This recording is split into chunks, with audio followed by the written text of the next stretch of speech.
Hi student. तो कैसे हैं आप सभी लोग। तो स्टूडेंट इसी बीच जो अच्छी खबर आ रही है कि इंडियन एयरफोर्स की जो एफकेट की एग्ज़ाम होती है तो उसकी नोटिफिकेशन आ चुकी है।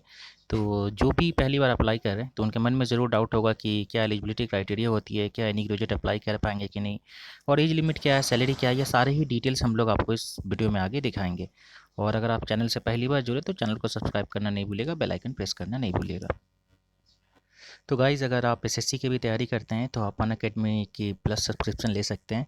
और वहाँ पे आपको एक कोर्स की सब्सक्रिप्शन में सारे ही कोर्स फ्री मिल जाएंगे, चाहे आप एफकेट की तैयारी कर रहे हो, चाहे आप एसएससी की तैयारी कर रहे हो, चाहे आप रेलवे की तैयारी कर रहे हो, चाहे आप यूपीएससी, चाहे कोई भी एग्ज़ाम की तैयारी कर रहे हो।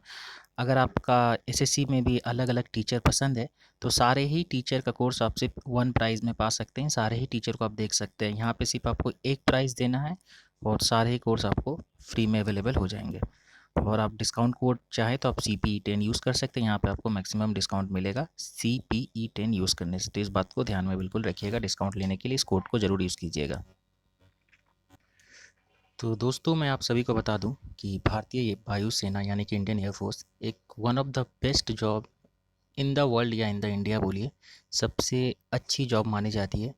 और यहाँ पे बहुत ऐसे पोस्ट है जो सिर्फ और सिर्फ आपको इंडियन एयरफोर्स में ही देखने के लिए मिलती है। तो अगर आप एलिजिबल है तो आप ज़रूर अप्लाई करें, और अप्लाई करके इसके लिए बिल्कुल अच्छे तरीके से तैयारी करें। तो आइए, क्या है एलिजिबिलिटी क्राइटेरिया, सारे कुछ हम आपको आगे दिखाएंगे। इससे पहले मैं आपको सबसे पहले दिखा देता हूँ कि क्या है इंपॉर्टेंट डेट इस फॉर्म सबमिशन के लिए, वो भी आप देख लीजिए। तो जैसे कि आप देख सकते हैं कि ऑनलाइन एप्लीकेशन 15 जून से लेके 14 जुलाई तक, यानी कि 2020 14 जुलाई तक ही होगी। तो इस डेट के अंदर ही आपको फॉर्म सबमिट करना है, तो डिले बिल्कुल नहीं कीजिएगा, आप इस डेट के अंदर फॉर्म फिलअप कर दीजिएगा। आइए मैं आपको आगे की जानकारी दिखाता हूँ। तो देखिए, यहाँ पे किस किस ब्रांच में एंट्री होती है मैं आपको दिखा दूँ। तो जैसे कि मैंने आपको ऑलरेडी बोल रखा है कि यहाँ पे फ्लाइंग ब्रांच में एंट्री होती है, यहाँ पे ग्राउंड ड्यूटी टेक्निकल में एंट्री होती है, ग्राउंड ड्यूटी नॉन टेक्निकल में एंट्री होती है। फिर यहाँ पे एक एनसीसी की स्पेशल एंट्री भी दी गई है, यहाँ पे एनसीसी को भी कुछ कोटा दिया जाता है। इसके अलावा यहाँ पे मेट्रोलॉजिकल डिपार्टमेंट में एंट्री होती है। तो ये सारे डिपार्टमेंट है जहाँ पे ये एंट्री होती है। और यहाँ पे मैं आपको बता दूँ, एसएससी मतलब शॉर्ट सर्विस कमीशन, पीसी मतलब परमानेंट सर्विस कमीशन। तो इस बात को ध्यान रखिएगा। और सबसे बड़ी बात है, वैकेंसी बहुत ही अच्छी है फ्लाइंग ब्रांच में। अगर इस साल आप फ्लाइंग ब्रांच के लिए अप्लाई कर रहे हैं तो बहुत ही गोल्डन अपॉर्चुनिटी है, क्योंकि बहुत ही अच्छी खासी वैकेंसी यहाँ पे देखने के लिए मिल रही है। इसके अलावा बाद बाकी आप वैकेंसी देख सकते हैं यहाँ पे। तो मैं उसको ज़्यादा पढ़ने नहीं जा रहा हूँ, मैं सिर्फ आपको स्क्रॉल करके दिखा दे रहा हूँ। जैसे कि आप सभी जानते हैं कि 10% सीट रिजर्व रहती है CDS के लिए।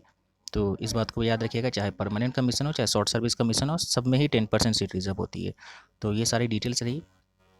इसके अलावा मैं आपको, जैसे मैंने आपको बता दिया, वही सारी चीज़ लिखी हुई है। उसके बाद मैं आपको एलिजिबिलिटी क्राइटेरिया बता दूं कि एज क्या मांगी जाती है। तो 20 से 24 साल एज फ्लाइंग ब्रांच के लिए लगता है। तो अगर आप 20 से 24 साल के अंदर आते हैं तो आप अप्लाई कर सकते हैं फ्लाइंग ब्रांच के लिए। अगर आपकी एज 20 से 26 साल के अंदर है तो आप ग्राउंड ड्यूटी टेक्निकल और नॉन टेक्निकल दोनों के लिए अप्लाई कर सकते हैं। और एक क्राइटेरिया यहाँ पे मैरिटल स्टेटस, अगर आपकी शादी हुई है, अगर आपकी उम्र 25 साल से कम है तो आप एलिजिबल नहीं है। अगर आपने 25 साल की उम्र में भी हैं, अगर उसके बाद आपने शादी की है, तब आप एलिजिबल हैं। इसके आगे भी मैं आपको दिखा देता हूँ सारी डिटेल्स। तो गाइस, जैसे कि आप देख सकते हैं कि एजुकेशनल क्वालिफिकेशन जो मेंशन है, तो फ्लाइंग ब्रांच के लिए जनरली मैं आपको बता दूं, पहले तो आपको 10+2 में मैथ्स एंड फिजिक्स रहना ज़रूरी है, 50% मार्क्स रहना ही चाहिए आपका इन ईच। आप जैसे देख सकते हैं मिनिमम 50% मार्क्स ईच, यानी कि हर सब्जेक्ट में 50% मार्क्स मिनिमम आपका होना ही चाहिए। फिजिक्स और मैथ आपका 10+2 में होना चाहिए। ये आपके फ्लाइंग ब्रांच के लिए कंपलसरी एजुकेशनल क्वालिफिकेशन का नीड है। इसके बाद अगर आप कोई भी डिग्री करके रखे हैं, 60% मार्क्स है, तो आप एलिजिबल है। BTech भी हैं तब भी एलिजिबल है। इसके अलावा अगर आपने एरोनॉटिकल सोसाइटी से भी डिग्री कर रखी है तब भी आप एलिजिबल है, लेकिन 60% मार्क्स ग्रेजुएशन में होना चाहिए। इसके अलावा अगर मैं ग्राउंड ड्यूटी टेक्निकल की बात करूँ तो यहाँ पे भी आपका सेम क्राइटेरिया है, फिजिक्स और मैथ होना चाहिए 50% मार्क्स के संग। इसके अलावा यहाँ पे कुछ कुछ एलिजिबिलिटी क्राइटेरिया, जो भी इक्विवेलेंट डिग्री है वो दी गई है। तो अगर आपके पास ये सारे इक्विवेलेंट डिग्री है तो आप, मैं आपको दिखा देता हूँ स्क्रॉल करके, थोड़ा सा बने रहिएगा। तो आप एलिजिबल है, देख सकते हैं कि सारी ही डिग्री एलिजिबल है। इसके बाद अगर मैं नॉन टेक्निकल की बात करूँ तो नॉन टेक्निकल में सिंपल आपको 60% मार्क्स आपके ग्रेजुएशन में होना चाहिए। इस बात को आपको ध्यान रखना है। अगर आप BTech है, चाहे कोई भी डिग्री आपके पास हो, नॉन टेक्निकल में हर कोई अप्लाई कर सकता है अगर उसके पास 60% मार्क्स है तो। इसके बाद अगर मैं मेट्रोलॉजिकल डिपार्टमेंट की बात करूँ तो मेट्रोलॉजिकल डिपार्टमेंट में पोस्ट ग्रेजुएट डिग्री चाहिए किसी भी स्ट्रीम से, साइंस के, चाहे मैथमेटिक्स हो, स्टैटिस्टिक्स हो, अगर आप ज्योग्राफी, कंप्यूटर एप्लीकेशन, ये सारे ही स्ट्रीम यहाँ पे एलिजिबल है। और यहाँ पे आपका मिनिमम जो मार्क्स मांगा गया है 50%। इसके अलावा आपका ग्रेजुएट लेवल पे जो मार्क्स मांगा गया है यहाँ पे 55% फिजिक्स और मैथ में रहना ही चाहिए, ये इनका क्राइटेरिया है। इसके बाद यहाँ पे कुछ कुछ पोस्ट रिजर्व है जिसके विषय में यहाँ पे मेंशन की गई है। इसके बाद यहाँ पे फिजिकल और कैसे अप्लाई करना, ये सारे स्टैंडर्ड दी गए। तो अगर आपको डाउट हो एप्लीकेशन फिलअप करने में तो इसके लिए मैं अलग से एक वीडियो बना दूंगा।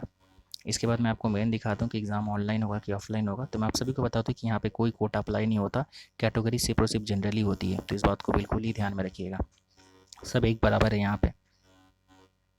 तो मैं आपको बता दूँ कि एप्लीकेशन फ़ी 250 रुपये लगती है यहाँ पे, 250 जो कि नॉन रिफंडेबल है। तो 250 रुपये सबको ही देना है, चाहे आप किसी भी कोटा से बिलोंग करते हो।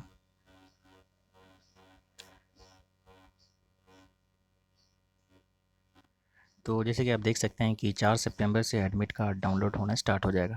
तो एग्ज़ाम टाइम पे होगी और ऑलरेडी मेंशन कर दी गई 4 सितंबर से एडमिट कार्ड आपको दे दी जाएगी। तो जैसे कि मैं आपको बता दूं कि एग्ज़ाम ऑनलाइन करवाई जाएगी। इसे एग्ज़ाम को ईकेटी भी बोला जाता है, इंजीनियरिंग नॉलेज टेस्ट। और मैं आपको बता दूं कि जिस दिन एग्ज़ाम होगी 19 सितंबर और 20 सितंबर को एग्ज़ाम होगी, 2 शिफ्ट में एग्ज़ाम होगी। इसके अलावा आपको रिपोर्टिंग टाइम दी गई है और कब से एग्ज़ाम स्टार्ट होगा ये सारी चीज़ यहाँ पे दी गई है। इसके अलावा मैं आपको दिखा दूँ कि मैं ज़्यादा डिटेल्स में नहीं जा रहा हूँ कि सिलेबस क्या है। तो मैं आपको बता दूँ सिलेबस बहुत ही ईजी होता है। अगर आप इंग्लिश के लिए सिर्फ और सिर्फ RS अग्रवाल फॉलो कीजिएगा। इसके लिए जो भी पहले का जो स्टैटिक जीके आता था वो सारे क्वेश्चन यहाँ पे ज़्यादातर स्टैटिक जीके आपको रिपीट मिलेंगे, तो सारे कर लीजिएगा। दूसरी बात, यहाँ पे गलती नहीं की जाए क्योंकि नेगेटिव मार्किंग 1/3 है और टोटल मार्क्स आपको एक क्वेश्चन के लिए 3 मार्क्स मिलेंगे और नेगेटिव अगर होता है तो आपको 1 मार्क्स कट जाएंगे। तो ये तो रही सारी डिटेल्स। इसके अलावा मैं आपको दिखा दे रहा हूँ कि एफकेट के लिए क्या सिलेबस है, ईकेटी के लिए एक अलग से टेक्निकल पेपर भी होता है। तो इस बात को भी ध्यान में रखिएगा, जो भी बंदे इंजीनियरिंग नॉलेज अगर टेक्निकल के लिए अप्लाई किए तो उनका इंजीनियरिंग नॉलेज टेस्ट भी होगा वहाँ पे। तो जैसे कि मैंने आपको ऑलरेडी बताया मार्किंग स्कीम ये सारी कुछ ही यहाँ पे दी गई है। सिलेबस मेंशन कर दी गई है, सिलेबस आप चाहे तो देख सकते हैं, बहुत ईजी सिलेबस है, ज़्यादा टफ पेपर नहीं होती है।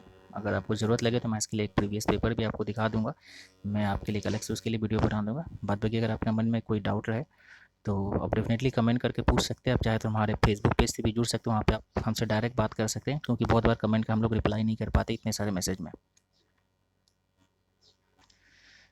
तो गाइस जैसे कि मैंने आपको पहले ही बताया कि अनअकैडमी का अगर आप प्लस सब्सक्रिप्शन लेते हैं तो आपको एक ही कोर्स फी में सारे ही बेस्ट टीचर सारे ही कोर्स के लिए अवेलेबल हो जाएंगे। आपको मॉक टेस्ट भी मिलेगा, पीडीएफ भी मिलेंगे, डाउट क्लासेस भी मिलेंगे और अनलिमिटेड एक्सेस रहेगा। जी हाँ, अनलिमिटेड एक्सेस रहेगा। और सबसे बेस्ट कोर्स जो है 12 महीने और 24 महीने के लिए, अगर आप ये दोनों कोर्स लेते हैं तो इसमें आपको अनलिमिटेड एक्सेस और सारे ही टीचर अवेलेबल है। चाहे अगर आप एफकेट की तैयारी कर रहे हो, चाहे आप कोई भी गवर्नमेंट सर्विस की तैयारी कर रहे हो, चाहे आप यूपीएससी की तैयारी कर रहे हो, तो सारे ही बेस्ट टीचर यहाँ पे अवेलेबल है। आपको अच्छी खासी डिस्काउंट भी मिलेगी अगर आप यहाँ पे CPE10 कोड यूज़ कीजिएगा। तो मैं आपको कोड दिखा देता हूँ, ये कोड अगर आप यूज़ कीजिएगा तो आपको अच्छी खासी यहाँ पे डिस्काउंट भी मिलेगी। तो दोस्तों अलग अलग आप कोर्स ख़रीदना बंद करें, आप एक सब्सक्रिप्शन में मिलेगा यहाँ पे। तो गाइज़ एक ही सब्सक्रिप्शन में आपको सब कुछ यहाँ पे मिल जाएगा। आपको लाइव क्लासेस मिलेंगे, जो भी क्लास रिकॉर्डिंग पुराने वो भी सारे मिल जाएंगे। इसके अलावा mock test, live test, quizzes, PDF, doubt classes सारे कुछ यहाँ पे मिलेंगे। चाहे आप किसी भी एग्ज़ाम की तैयारी कर रहे हो, अगर आपको एफकेट की भी तैयारी करनी तो आप एफकेट की भी कोर्स देख सकते हैं।